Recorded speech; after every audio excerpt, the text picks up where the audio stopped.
আরে ও এখন এশারে নামাজ পড়তেছে। রাতের খাবারেরও সময় হয়ে গেছে।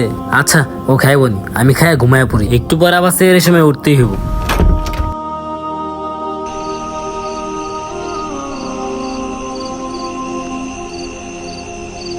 আরে রাব্বি, রাব্বি কই?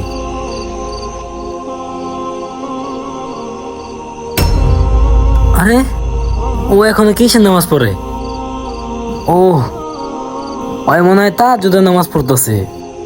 আর এদিকে তো সেই সময় হয়ে যেতেছে। এক কাজ করি, আমি যে খাবার দাবার সবকিছু গুছাই, ও নামাজটা পড়ে আসবো নি, যাই।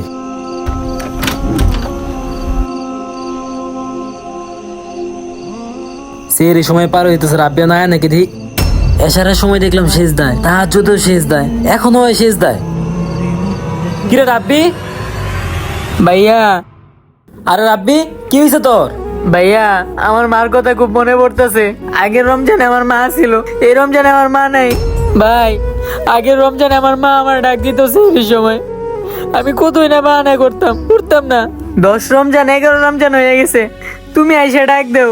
বিশ্বাস করো ভাই, মা থাকতে কেউ মার মূল্য দেয় না। মা যখন হারাই তখনই বুঝে যায় যে মার মর্ম কত ছিল। আমার কাছে আমার মা সেরে এলাম ছিল ভাই। এই জন্যই ভাই আমি নামাজের পর সেজদায় পড়ে আমার মাকে আবার চাইতাছি, আল্লাহ যেন আমার মারে ফিরায় দেয় আবার। আয় ভাই বুকে আয়। যারা যারা মাকে ভালোবাসেন সবাই কমেন্টে আই লাভ মা বলে যাবেন।